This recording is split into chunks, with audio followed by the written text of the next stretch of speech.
क्या पवन खेरा ने जो कहा वो सही था? बिल्कुल सही नहीं था। आप प्रधानमंत्री के विरोधी हो सकते हैं, लेकिन आप उनकी मां का अपमान नहीं कर सकते हैं।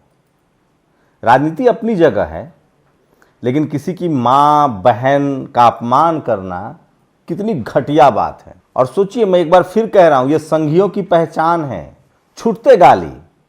पवन खेरा ब्राह्मण समाज से आते हैं। मैं इस वीडियो में बताऊंगा 4 ब्राह्मण ऐसे शख्सियत है अभी इस देश में, चाहे वो पवन खेरा हो, एक तो मोदी जी के मंत्री है एस जयशंकर वो हो, सुप्रीम कोर्ट के जो प्रमुख है CGI chief justice of India वो ही ब्राह्मण समाज से, और डीवाई चंद्रचूड़, और उसके बाद एक है ब्राह्मण समाज के सुब्रमण्यम स्वामी। ये 4 ब्राह्मण से मोदी जी को निपटना पड़ेगा।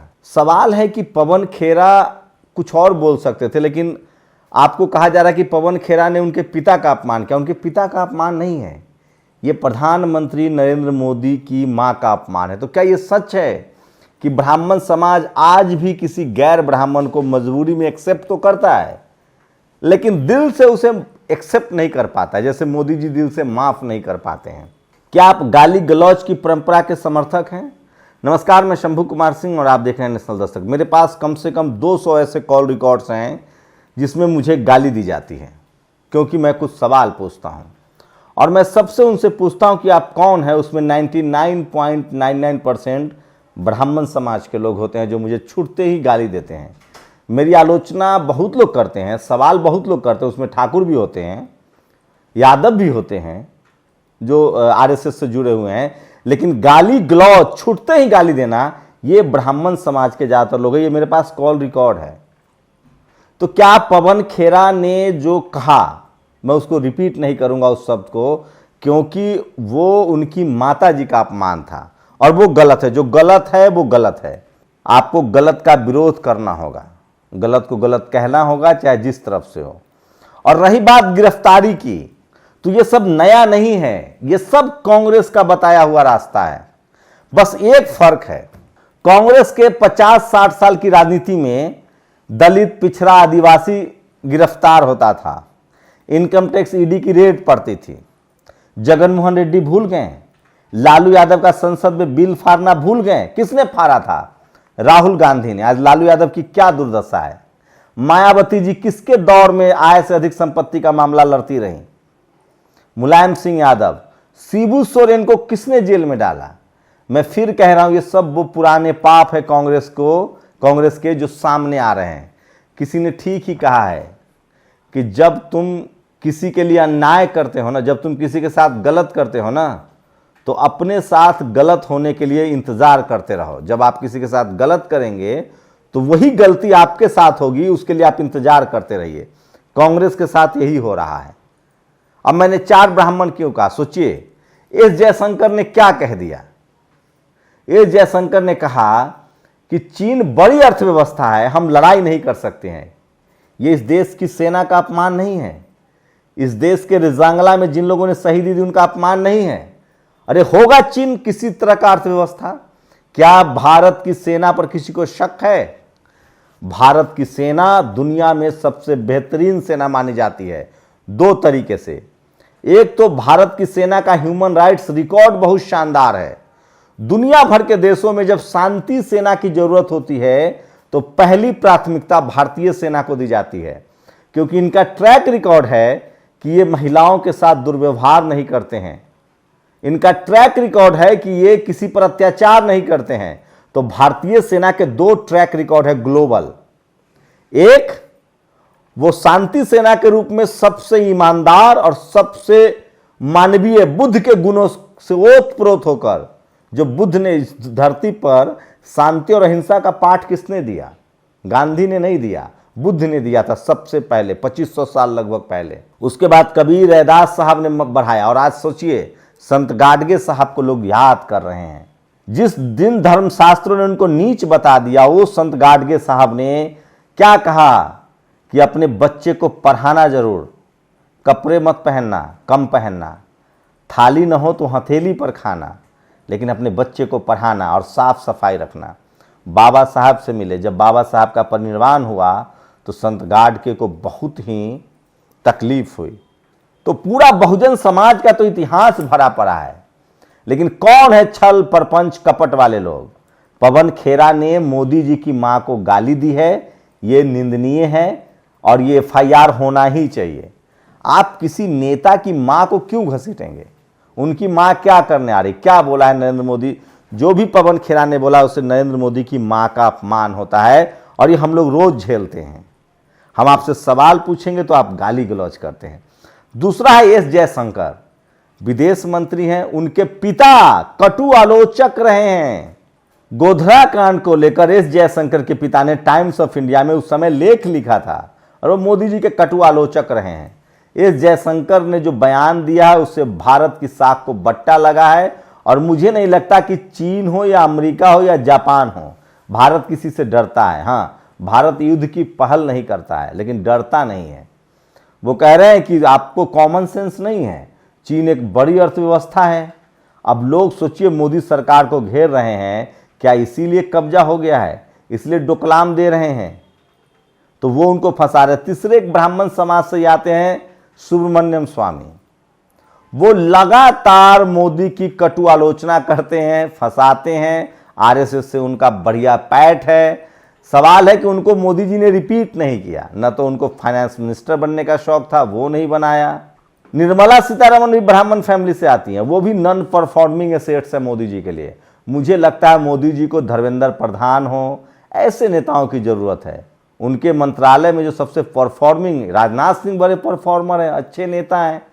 उनको ठाकुरों पर, ओबीसी के, शेड्यूल एससी समाज के नेताओं को प्रश्रय देना चाहिए क्योंकि वोट उन्हीं के पास है। उसके बाद डीवाई चंद्रचूड़ से भी उनका बन नहीं रहा है। दरअसल कॉलेजियम सिस्टम को हटाना चाहती है मोदी सरकार। जिस तरह लगातार इस देश में आदिवासी कानून मंत्री हैं, किरण रिजिजू आदिवासी समाज से आते हैं, धनखड़ साहब जाट किसान फैमिली से आते हैं, भारत की महामहिम द्रौपदी मुर्मू वो आदिवासी समाज से आती है। सब लोग कह रही हैं चीख चीख कर कि कॉलेजियम सिस्टम हटना चाहिए। जजों की भर्ती का अधिकार राष्ट्रपति का था, लेकिन ये मनुवादियों ने छीन लिया। तो कॉलेजियम सिस्टम पर डीवाई चंद्रचूड़ अड़े हुए हैं। जैसे ही वो प्रेशर बनाते हैं, डीवाई चंद्रचूड़ उसी तरह के फैसले देते हैं। अडानी मामले पर उन्होंने जिस तरह के रिएक्शन दिए हैं, पवन खेरा को अब जवाब मिल गए, तो ये तो साफ है कि इन लोगों से ब्राह्मण समाज धीरे धीरे मोदी जी के खिलाफ खड़ा होने लगा है। देखते हैं क्या रंग उगलता है, लेकिन गाली देने के मैं पक्षधर नहीं हूं। मुझे रोज इसी तरह की गालियां झेलनी पड़ती है जब मैं जातिवाद, ब्राह्मणवाद और मनुवाद पर सवाल उठाता हूं। तो क्या आरएसएस मोदी जी को नापसंद करने लगा है? क्या इस देश के प्रधानमंत्री जिस तरह से चाहे अनचाहे डाइवर्सिटी के पक्षधर दिख रहे नहीं, 27 ओबीसी मंत्री क्लेम करना, मुख्यमंत्री बना देना, योगी जी मुख्यमंत्री। अभी इस देश में एक बीजेपी के ब्राह्मण मुख्यमंत्री दिख रहे हैं, वो हैं शर्मा जो असम के मुख्यमंत्री हैं। बाकी वहां डाइवर्सिटी है। धर्मेंद्र प्रधान, सोचिए एमएचए जो शिक्षा मंत्रालय है वो धर्मेंद्र प्रधान संभाल रहे हैं, कई सारे मंत्रालय हैं। इस तरह के डाइवर्सिटी के वो पक्ष में पता नहीं वो जाने अनजाने हो रहा है। आप लोग मुझ पर सवाल कर रहे हो कि मैं मोदी जी के आज पक्ष में क्यों बोल रहा हूं। भैया मैं पक्ष विपक्ष में नहीं हूं, मेरा किसी ने खेत नहीं जोत रखा है, मैं सच के साथ हूं। क्या आपको लगता है कि किसी की मां को, इवन राहुल गांधी जी अगर किसी की मां को गाली देंगे, या सोनिया जी को जो लोग गाली दिए उनकी भी आलोचना होनी चाहिए? सोचिए सुषमा स्वराज ने सोनिया जी के बारे में कितनी गंदी गंदी तलखी टिप्पणी की थी, हम लोग उसके भी खिलाफ थे। तब कौन खड़ा हुआ था? लालू यादव खड़ा हुआ था।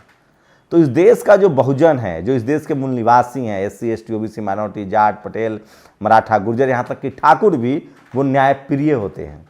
तो उनकी माँ को घसीटना, उनकी माँ को गाली देना किसी तरह से ठीक नहीं है। आप किसी पार्टी को तौर पे मत देखिए।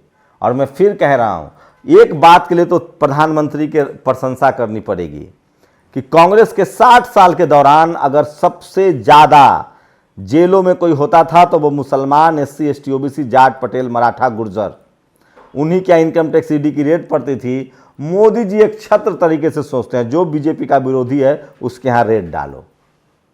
तो ये रेड वाली प्रवृत्ति इस देश में चलती रही है और मोदी जी कोई नए नहीं है, वो भी उसी प्रवृत्ति को चला रहे हैं। लेकिन ये गाली देने की परंपरा बंद होनी चाहिए।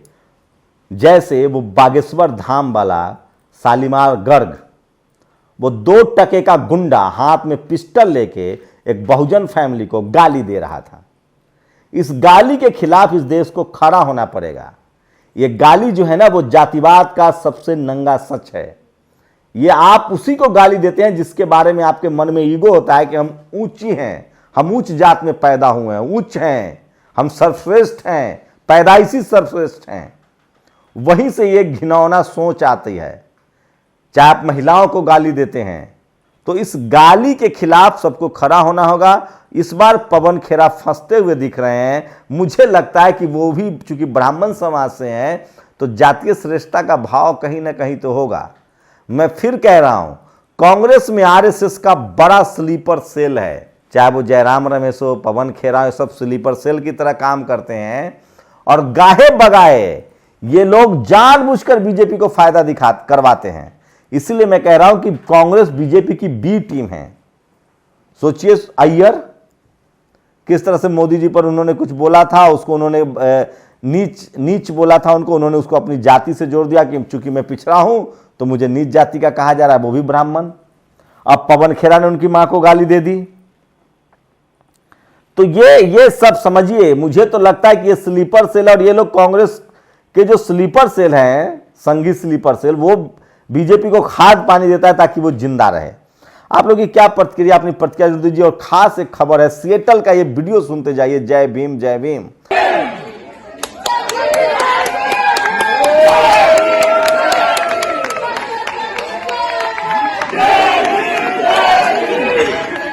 सिएटल में सोचिए लोग अच्छा, वहां जातिवाद कौन फैलाता है? ठाकुर, जाट, गुर्जर, पटेल, मराठा, कुर्मी, कोयरी, यादव, कौन लोग अचार लेके, गंगा जल लेके जाते हैं और जाति लेके जाते हैं। सिएटल एक ऐसा शहर है, आप उसको हल्के में मत लीजिए। माइक्रोसॉफ्ट का दफ्तर है, और मैं आज माइक्रोसॉफ्ट है वहां, अमेजन का दफ्तर है। और दिलीप मंडल आज उस जगह गए जहां आइंस्टीन बैठ के चाय पीते थे। आपको पता है उनकी गाली देने वालों की लिस्ट में किस जाति के लोग हैं? तो जाके ट्विटर पर पढ़िए। ये गाली गलौज करने वाले लोगों का इलाज बहुत जरूरी है। क्या आपको लगता है कि पवन खेरा को मोदी जी की मां को गाली देनी चाहिए थी? आप किसी के पिता का नाम बदल देंगे? यह ठीक नहीं है। गलत गलत है, गलत का विरोध कीजिए। शुक्रिया। नेशनल दस्तक की आपसे गुजारिश है कि अगर इसको बचाना चाहते हैं तो नेशनल दस्तक को सब्सक्राइब करने के लिए रेड कलर के सब्सक्राइब बटन को दबाएं, फिर बेल आइकन की घंटी दबाएं। नेशनल दस्तक को बचाने के लिए बहुत जरूरी है कि हर खबर को शेयर करें, लाइक करें, कमेंट जरूर करें।